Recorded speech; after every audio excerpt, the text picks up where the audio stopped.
अरे बुआ, ओ बुआ, कहाँ हो? दरवाजे को रंजीत चौधरी बाहर से बजाते हुए चिल्ला रहा था।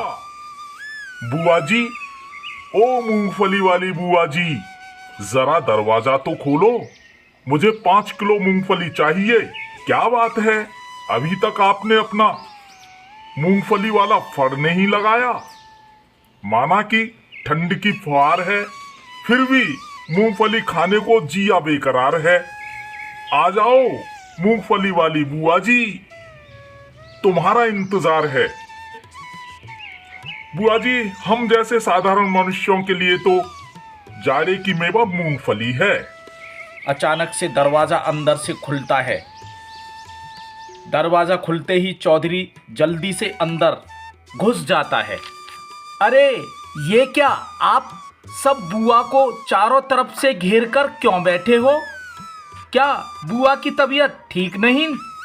लगता है इन्हें सर्दी लग गई है, इन्हें बुखार आ गया है।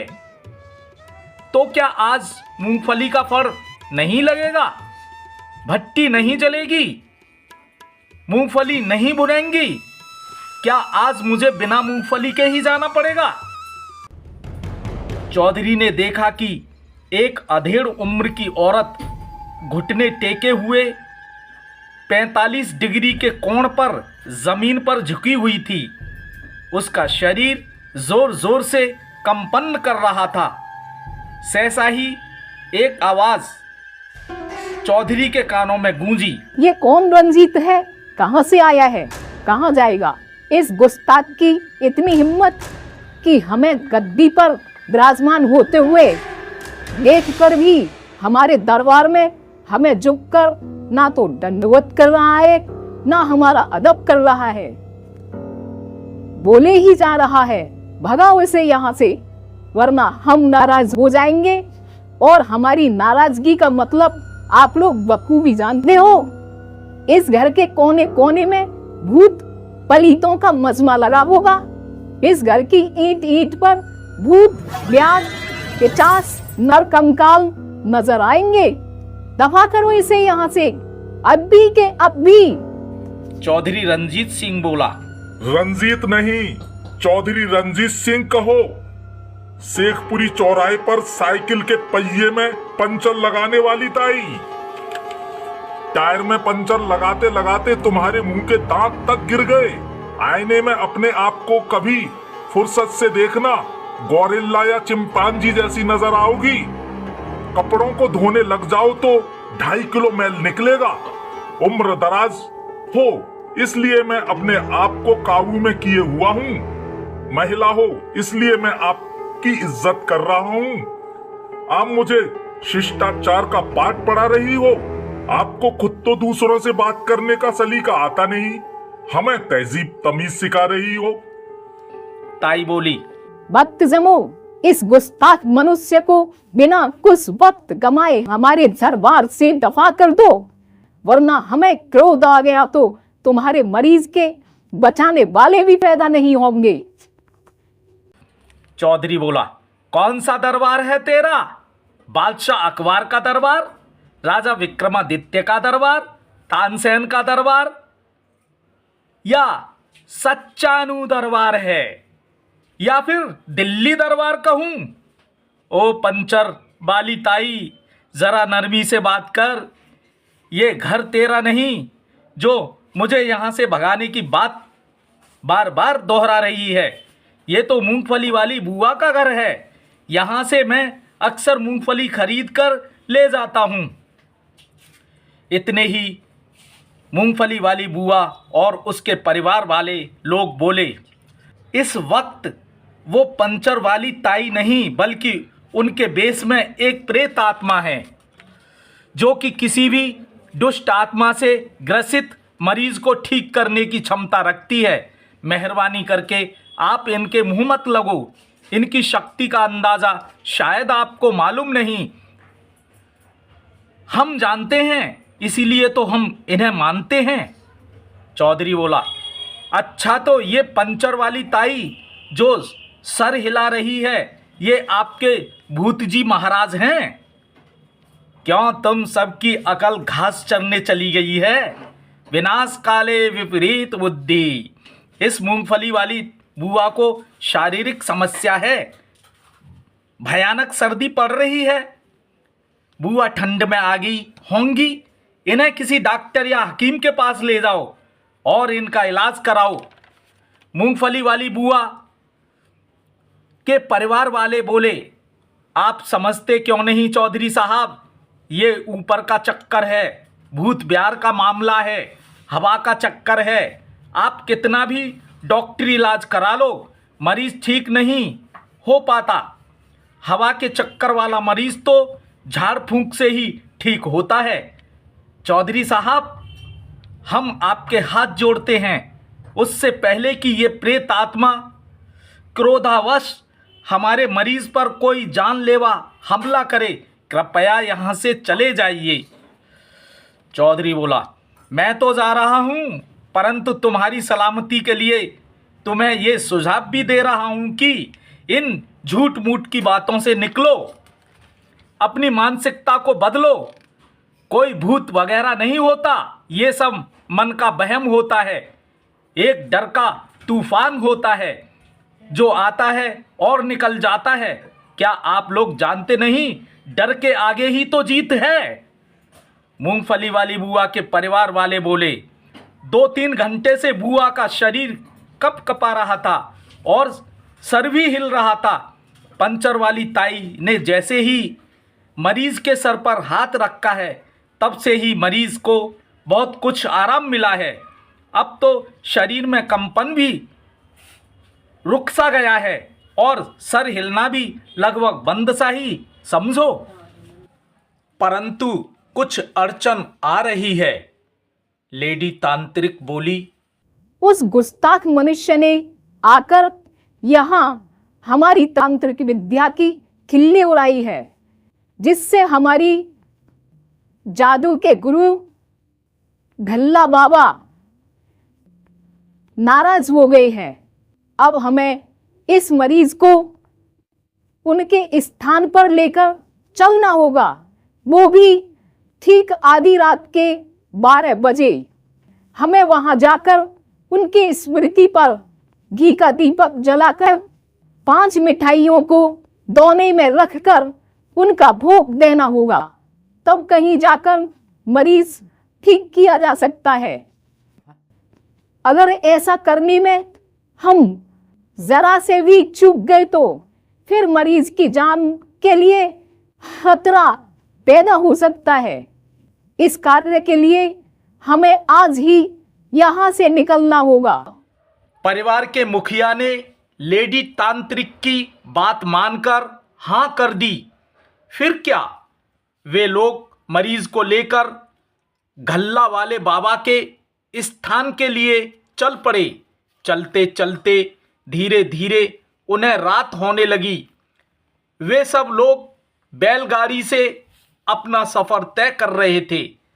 सर्दी का मौसम था, सर्द हवाएं चल रही थीं, हल्की हल्की बूंदें पड़ रही थीं।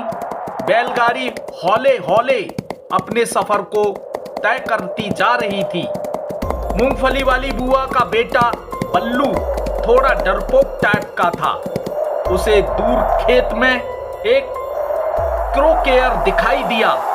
वह लेडी तांत्रिक से बोला, ताई वो देखो भूत। लेडी तांत्रिक बोली, ये कैसी डरावनी बातें कर रहे हो बल्लू? मेरे होते हुए कोई भूत पिशाच हमारी गाड़ी के आसपास दिखाई भी नहीं दे सकता। आराम से बैठे रहो। गाड़ीवान, आप भय ना खाओ, आराम से गाड़ी बढ़ाते रहो। जब गाड़ी रास्ते से होते हुए उस खेत पर पहुंची तो देखा वह क्रोकेयर ही था, जिसे किसी किसान ने अपने खेत को पक्षियों और जानवरों द्वारा फसल को हानि ना पहुंचाने की वजह से लगा रखा था। जैसे ही गाड़ीवान की नजर उस क्रोकेयर पर पड़ी, वह बोला, आप सही बता रही थी ताई, यह कोई भूत नहीं बल्कि एक क्रोकेयर ही है। आप भी झूठ में बच्चे बता रहे हो बल्लू भैया, आप भी कमाल हो। फिर बल्लू बोला, आप मेरी बातों पर यकीन नहीं करते, वो देखो 3-4 कंकाल कहरवा डांस करते हुए हमारी ही ओर चले आ रहे हैं। अरे ये क्या, इनके बीच एक चुड़ैल भी डांस करती आ रही है। ताई बोली, बल्लू तुम बहुत दिल के छोटे इंसान हो, जरा जरा सी बातों का बतंगड़ा बना देते हो। कहां है नरकंकाल, कहां है डांस करती हुई चुड़ैल। गाड़ीवान बोला, ताई बल्लू भाई खुद हमें भी डरा रहे हैं। ताई बोली, गाड़ीवान तुम सिर्फ अपनी गाड़ी के चलाने पर ध्यान दो, क्योंकि ये अंधेरी रात है और जाड़ों के दिन है।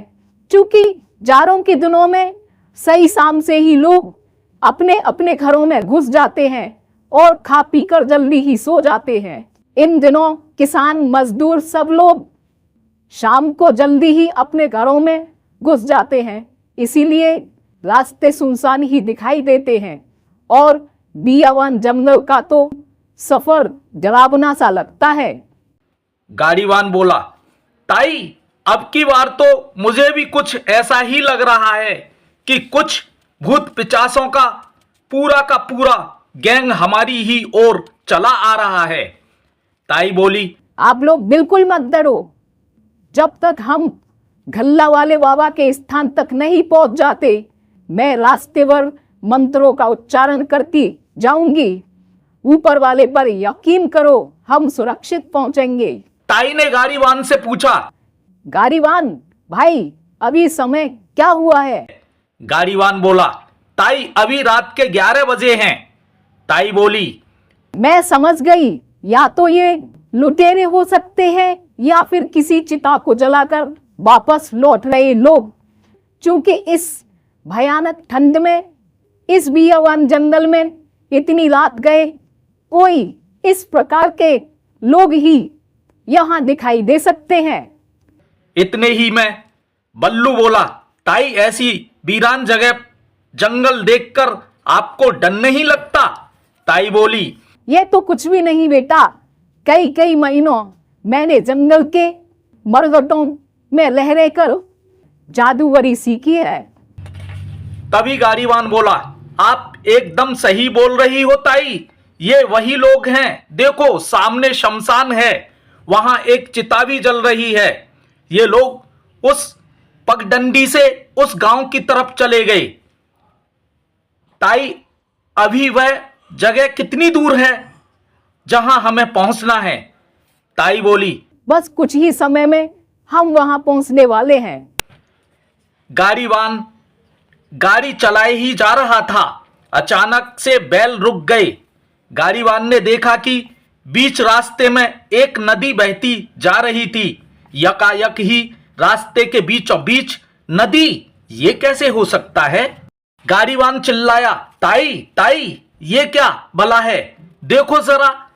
ताई ने मंत्र पढ़ते हुए मुंह से फूंक सी मारी, नदी एकदम गायब सी हो गई और रास्ता एकदम साफ हो गया। गाड़ीवान का इशारा पाते ही बैल चलने लग गए। थोड़ी दूर जाकर गाड़ीवान क्या देखता है कि 2 उल्लू बार बार बैलों को डराने की कोशिश कर रहे हैं, गाड़ीवान को रोकने की कोशिश कर रहे हैं। यह देखकर ताई ने पुनः उल्लुओं की तरफ मंत्र पढ़ते हुए फूंक मारी, उल्लू भी गायब हो गए।